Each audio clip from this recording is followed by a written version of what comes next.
নমস্কার বন্ধুরা, মেনকা রান্নাঘরে আপনাদের সবাইকে স্বাগত জানাই। তো বন্ধুরা, আমি আজকের আবার একটা রেসিপি নিয়ে চলে এসেছি।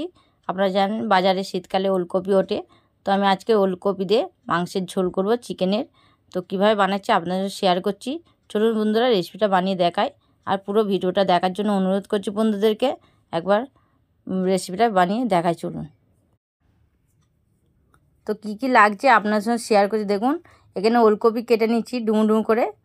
এখানে পেঁয়াজ কেটে নিয়েছি 4টে কুচি কুচি করে, টমেটো নিয়েছি 2টো, আর এখানে আলু কেটে নিয়েছি। আলু দিতে পারেন আবার নাও দিতে পারেন। তো এগুলো দিয়ে দিচ্ছি এখানে। এবার আমি আলুগুলো আগে প্রথমে ভেজে নেব। তো কড়াই তেল দিয়ে আলুগুলো ভেজে নিচ্ছি।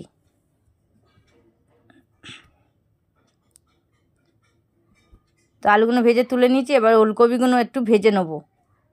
ভেজে নিলে কি হয়, গ্যাসটা হবে না, গ্যাস গম্বল হবে না ওলকপিটা ভেজে নিলে। তো ভেজে ওই জন্য আমি তুলে নিলাম। নিয়ে এবার পেঁয়াজ দিয়ে দিলাম তেলে খুব বেশি পেঁয়াজ দেবো না, কেননা এতে চর্বি দেবো, মাংসের চর্বি আছে মুরগির, তো সেই জন্য একটু তেলটা কম দিয়েছি, কারণ চর্বিতে অনেক তেল বেরোয়। তো এবার নুন দিয়ে দিলাম,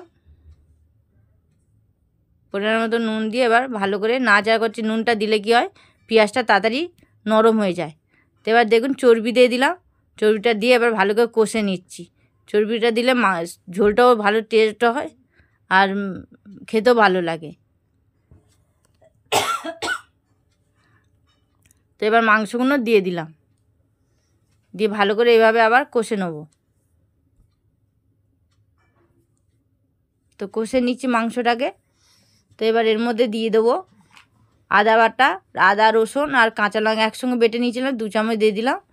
এখানে টমেটো কুচিয়ে রেখেছিলাম, টমেটোটা দিয়ে দিলাম। দিয়ে এবার ভালো করে কষবো এটাকে। এভাবে নাড়াচাড়া করে করে কষে নিচ্ছি। এবার দিয়ে দিলাম হলুদ গুঁড়ো, লঙ্কার গুঁড়ো, জিরের গুঁড়ো আর ধনের গুঁড়ো। এনে কাশ্মীর লঙ্কার গুঁড়ো আবার দিলাম, রং হওয়ার জন্যে কাশ্মীর লঙ্কার গুঁড়ো দিলাম। ঝালটা আপনাদের মতন দেবেন, ঝাল যেমন খাবেন। তো দিয়ে ভালো করে এইভাবে কষে নিচ্ছি। আমার গলাটা এমনিতে একটু খারাপ আছে, ওই জন্যে একটু অসুবিধা হচ্ছে বলতে। তো এবার ভেজে রাখা ওলকপি আর আলুগুলো আমি দিয়ে দিলাম, দিয়ে ভালো করে আবার নাড়াচাড়া করে নিচ্ছি। শরীরটা কদিন ধরে খুবই খারাপ, ওই জন্য বলতে পারছি না ভালো করে। একটা ভিডিওতে আমি বলিনি, আবার সাউন্ড দিইনি, এত শরীর খারাপ ছিল। তো এবার এটা নিয়ে আমি ঢাকা দিয়ে দিলাম। এবার দেখুন ঢাকনা খুলে দিয়েছি, কেমন জল বেরিয়েছে। মাংসেতে এমনিতে জল বেরায়, আর ওলকপি আছে ওটার জন্য জল বেরিয়েছে। তো দিয়ে ভালো করে আবার কষে নিচ্ছি। দেখুন একদম এটা খেতে খুবই ভালো লাগে। অনেকে ওলকপি খায় না, তো এইভাবে ওলকপি বানিয়ে দেবেন, দেখবেন মাংসের সঙ্গে খেতেও খুব টেস্ট হয় আর খুবই ভালো লাগবে। ওলকপিটা খেতে বারবার খেতে চাইবে ওলকপি তখন।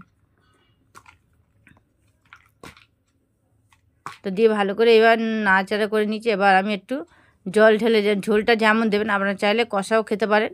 তো আমি ঝোল করেছি, ঝোল করে এবার জল দিয়ে দিচ্ছি। জল দিয়ে এবার একটু ফুটিয়ে নেবো এটাকে। মাংস একদম হয়ে এসছে।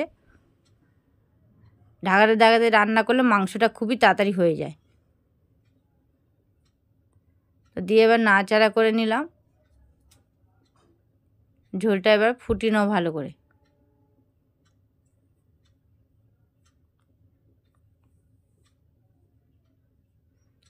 তো দেখুন ঝোল ফুটছে খুব।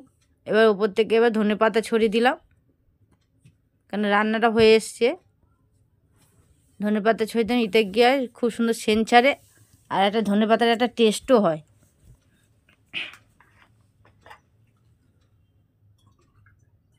মাংস দিয়ে এবার নাড়াচাড়া করে নিচ্ছি।